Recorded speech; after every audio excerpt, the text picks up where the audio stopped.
What's your badge number? Badge number. That says name. 3K12. Okay. Now what's your name? I'm not making any statements. You were the one driving up and down the street on the motorcycle? I was on my gas bicycle. Okay, that's a gas-powered vehicle. You have to have a driver's license. No, you don't. Yes, you do. Not when it's 50cc and you have a permit for it. You've just witnessed how a 15-year-old completely outsmarted a group of police officers. But that was only a small glimpse of a heated confrontation that lasted nearly 40 minutes. Throughout the entire encounter, the teenager remained calm, confident, and incredibly well-informed, ultimately emerging as the clear winner by exposing the officer's lack of legal knowledge. On September 29, 2019, police responded to a report involving a man named Michael Fronchek, who had allegedly gotten into a dispute with one of his neighbors. The disagreement centered around his 15-year-old son Jack, who had been riding a motorbike through the neighborhood. After speaking with the neighbor, officers were told that Michael was allegedly carrying a weapon tucked into his belt. Acting on that information, the officers immediately made their way to the Fronchek family's home. When they arrived at the front door, this is what happened next. Can I help you? Hello, are you, Michael? Hi, can I help you with something? Yeah, we're here about a... And your name? Officer Rodriguez. First name? Jim. Jim, how are you, Jim? Can And I- your name? Please? So, Sorry, badge number? What's that? Badge number, Okay. please? let's go ahead and talk about the incident that you had out here a few minutes ago. Don't know what you're talking about. Okay. Step down here for me. No, thank you. Yeah, no, hey! You've just witnessed the moment that completely changed the course of this police encounter. After that, Michael was forcibly removed from his home, leading to a physical struggle with the officers. During the confrontation, they deployed a taser before placing him in handcuffs and taking him into custody. This is unbelievable. No, I know. This is They unbelievable. walked in the house without a search warrant. This is unbelievable. Okay. It's all on film. Get my camera. It's on my phone too. It's on my phone. The whole thing is on film. The whole thing is on film. Jack, follow me and record. Right this way. Follow me and record. Okay. Give us space. I'm not. Give us space. Okay. No, Jack, What's your give us all space? this. What's your space? Jack, record the whole thing. Oh, you're recording. Give us space. Does this look like enough space? Before we continue, it's important to understand the legal context behind this situation. If police receive a report that someone may be carrying a weapon, especially after a dispute or confrontation, they are generally expected to investigate in order to protect public safety. However, entering someone's home is a completely different matter. Under the Fourth Amendment to the US Constitution, individuals are protected against unreasonable searches and seizures inside their homes. In most situations, officers cannot legally enter a residence without either a warrant or the homeowner's consent. That said, there is an important exception known as exigent circumstances. This legal doctrine applies when a situation requires immediate action, allowing law enforcement to take certain steps that would normally require a warrant. These exceptions are narrowly defined and are intended for emergencies, where delaying action could pose an immediate risk. Whether exigent circumstances actually existed in this case depends entirely on the specific facts surrounding the incident. Ultimately, that is a legal question that can be challenged and decided in court. I didn't resist. I know. I didn't do it. You know. Look, See, look. he acknowledged that I Look. didn't resist, Jack. Yeah, I have it on video. I didn't resist. But we asked you to stop, right? I didn't do anything against your instructions. This guy came into my house without a warrant, without any probable cause. Let me just talk for a second. I said, I don't know anything, and he tackled me in my Hey, house. do you- He recorded the whole thing. This guy Hey, is out of listen to me. control. Okay. What's your Hey, badge? What's your name? Step back. I'm not- Look, he I'm just on my touched me. You property. can record all you want, but you're Another stepping one, back another right one. now. This guy, Back. Hey, don't Back. touch me. Stop harassing me. We're just trying to. I'm videoing this. Please get out of my personal space. No. Yes. You're not gonna Get out interfere of my with what we're personal doing. space. This is my property. Please You're get out not of my gonna interfere with an arrest. I'm chill. I've been chill. You can record all you want, but you're not gonna get close to what they're I'm on doing. my property. Move out of my personal space. I'm gonna stand right This here. is my personal square. Please move. I'm gonna stand right here. Please move. You're in my personal space. No. What's your name? Yeah, I do not need to give you that. Yeah, you do. For what reason? Jack, don't do Because you're anything. I involved know. in this. I'm involved with this. Yes, but this guy threatened me and called the cops on you. And what's your badge number? What's your name? What's your badge number? Badge number. That says name. 3K12. Okay. Now what's your name? I'm not making any statements. You're not making any statements? Nope. Okay, I have the right to identify you. You understand that, right? Then you can search up my face and you can search up my record. Okay. Okay. Well, you're gonna sit tight for a minute. You're not going anywhere. I can go in my house if I want. No, you Am I can't. detained? You're detained. For what reason? For what? That guy threatening me? Why isn't that guy going to jail? That guy threatened to beat me in his ass. So why aren't you guys arresting him? That's not the Why aren't you information I attacking? got. Yeah. He can just lie. It's clear from the very beginning that Jack has a solid understanding of the law and knows his rights remarkably well. Just as impressive is the way he interacts with the officers. He stays calm, respectful, and composed, making his point without giving the police any legitimate reason to escalate the situation or respond aggressively. Now, let's take a closer look at the officers' behavior. Based on what can be seen in the footage, it appears that some of them realize the situation has escalated far beyond what it should have. At one point, the camera even captures an officer responding with, "I know," after Michael says he wasn't resisting. Officer Rodriguez, who appears to be leading the arrest and much of the confrontation inside the house, comes across as visibly tense throughout the encounter. At one stage, his behavior toward Jack becomes noticeably more aggressive. It's worth remembering that Jack is only 15 years old. At that moment, the only real challenge he poses to the officers is his knowledge of his rights and the fact that he's documenting everything on his phone. Step back. Do not step forward. What did I just tell you? Please get out of my space. I do not have Okay, to. You then cannot interfere with what we're doing. I'm not interfering when I'm on my property. Don't step towards the car. I'm not. Then you move out of did my step way. towards the car. I told Okay. you not to. He tried to run. Hey, hands up. You can't. Hey. Stay back. I'm going in my house. Stay back. I'm going in. If you try and come past me, you're going to go on the ground face first. Do you understand me? Okay, and then I'm going to file a complaint against Get you. your camera. Go grab your camera, yes. I'm allowing you to do that, but you cannot walk in my house. Okay, bye. When interacting with minors, police officers are expected to exercise an even greater level of caution and professionalism. Threats, especially those implying the possibility of physical force, like the one allegedly made by Officer Rodriguez, raise serious legal and ethical concerns. If Jack genuinely felt threatened by the officer's conduct, that behavior could potentially have legal consequences. It's also important to remember that any use of force by law enforcement, even something as minor as a push, must be legally justified.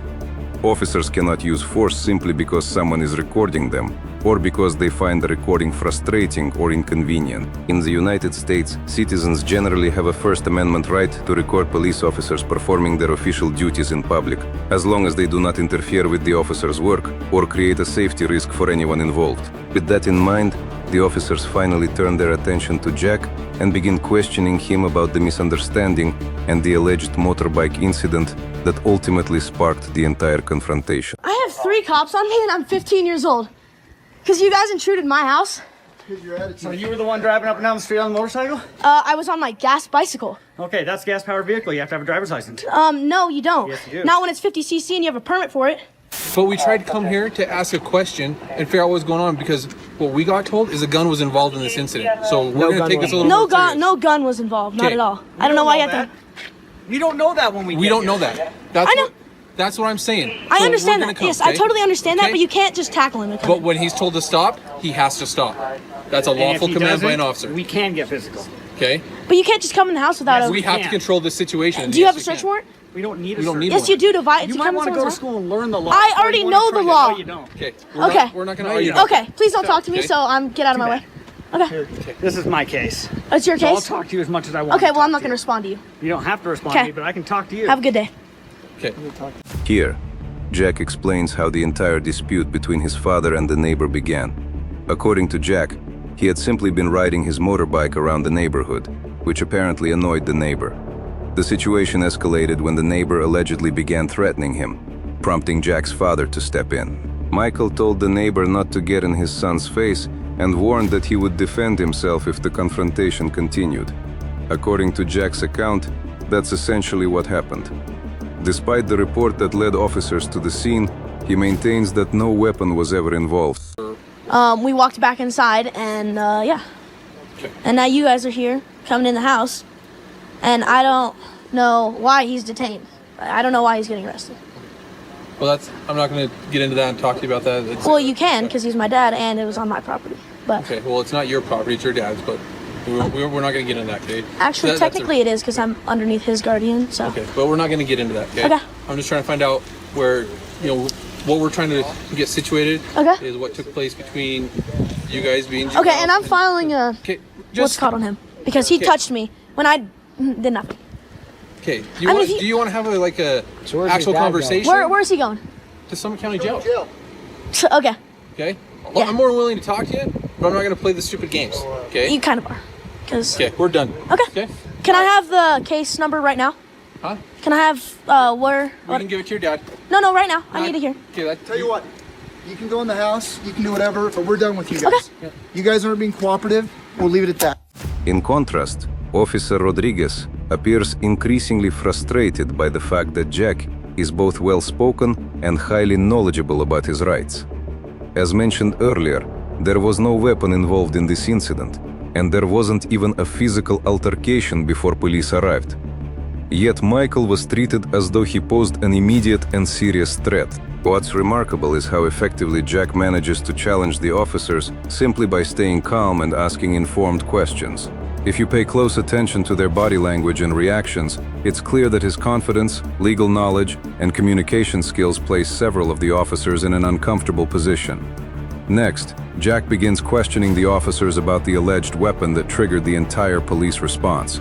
Let's take a look at what he's able to uncover. I don't know if there's an issue going on with neighbors and with your dad and that guy. I don't know what's going on. This is the first time we've ever seen him, met him, heard of him, Okay. looked at him, and the first thing I hear is him saying that bicycle is illegal. It's a 50cc and I have a permit for it, and I told him that, and he goes, well, move out of the way, or I'm gonna beat your ass. So that's the first confrontation we had, and all of a sudden he's calling, or I don't know if it's exactly him. You don't have to tell me, but saying that there's a gun involved. Okay. I'll tell you right now, it wasn't him. Okay. So, okay. Did he call? He called about something, probably, right? About the bikes and stuff and whatnot, yeah. Probably, yes. So, But it's okay. legal. But it was a nudge. There was other people that were just kind of watching because they heard the commotion, and then they just seen it tucked in the back waistband as you guys were walking back to the house. Quick question. Yeah. So if he has, if he has a concealed carry permit, or if anyone here, and they have a gun, isn't that legal? And you can open carry in the state of Utah, right? It is. Yes. But there's a difference between tucking it in your waistband. That is not open carry. That is a form of open carry. Is seriously, this is open carry. Yeah. There is no obstruction. It's clear as day. Yes, I Okay? understand. So once you tuck a weapon in your waistband or anything, You have to have a concealed carry permit. You have to have a concealed carry permit. Yeah. Now the average Joe that's standing out here, if they see, They don't know. They don't know. Yeah, you can't. And all they know is there was an argument, Yep. and there was a Confrontation. Confrontation of possible weapon. Yes. Yeah, we need to find out what's going on. I understand that. Yes, Okay? I totally understand that. You don't know if there's a gun being pointed at someone. Anything. Correct. You have to plan for the Yep, worst. so we just have to look at it. And So I investigate. understand that. Yes, but So, it's- okay. So that's just where things were you standing at the front door with I was standing on the sidewalk. So, who was with him at the front door? well, eventually everybody was at the front door. Well, when two people both knocked on the door. So he was standing on the porch, and I was standing out on the sidewalk in front of your porch. And can you tell me why he tackled him into the house? Why he No tackled one him got into the house? tackled. He was told to stop. I saw him And with he his took- arm behind his back and twisted all around, Okay, but that's not saying, tackling. "Come outside." That's not tackling. Okay. And I heard that there was big smacks and stuff like that. So So, yeah, I know that's a I'm not- taser. I'm not- but I know, but what I'm is still it- talking. Can you please not interrupt me? So I heard all this stuff, and then all of a sudden you guys are in the house. Did he allow you guys to come in the house? Okay. I'm not going to get into that with you. Okay, because you know that you guys came in illegally. If Mr. Fronchek had a valid concealed firearm permit in Utah, he would generally have been legally allowed to carry a concealed firearm, including in his waistband. Utah also permits open carry under certain conditions. For semi-automatic firearms, this has traditionally meant that the firearm must be at least 2 actions away from firing, typically by carrying it without a round chambered. However, if the firearm was being carried concealed, a valid concealed firearm permit would generally be required under the laws that applied at the time. It's also worth noting that if someone knowingly made a false report to police by falsely claiming that Mr. Fronchek was carrying a weapon, that person could potentially face legal consequences. Whether that happened here would depend on the evidence and the findings of any investigation. Now, let's move to the very end of the encounter and see what happened after everything finally came to an end. So what's your name? You already figured it out. So I figured it out. you already got it from him. Did we get his identification? Yeah. He didn't give it to us. You but I have his figured last it name out. and you figured out my first name. So So I'll screen this for Yeah, we'll screen that no for disclosure of failure to ID. identify. okay. I literally said I don't make statements. You're like begging me for my Okay, but here's the identification. thing. Just I'm- so you know, I'm not talking to you. You're I'm required talking by to him. law. Jack, let me explain something to you, Okay, Jack. I'm not talking to you. Jack, the reason we're here is because of you racing your motorcycle or your gas-powered bike or whatever. That I have a permit for. Okay. So I don't know why you're here. And you're just here. told you You're why we're here here. because he told me because someone called the cops saying that there was a gun involved. So you don't have to lie because I know that guy. No. We found out there was a gun involved later. No, when someone called, you got. He told me you guys came here for that. I have it on video. I don't All care. right. You guys All can right. say whatever. Have a nice day, all right? Okay, you Here too. was he wants to hear. Failure for identification. When my dad literally said his name's Jack Franchek. Okay. In the end, Michael Franchek was arrested and charged with interfering with an arresting officer, failure to identify himself, and disorderly conduct. However, all of those charges were dropped shortly after his arrest. Following the incident, Franchek filed a federal lawsuit against Park City, alleging that both his own civil rights and those of his son had been violated during the confrontation. After a detailed internal investigation, Officer Rodriguez was found to have committed 5 separate procedural violations. In total, Internal Affairs concluded that 3 Park City police officers were responsible for 9 policy violations. The incident ultimately had serious consequences. As a result of the investigation, Sergeant Cameron Thor was dismissed from the police department,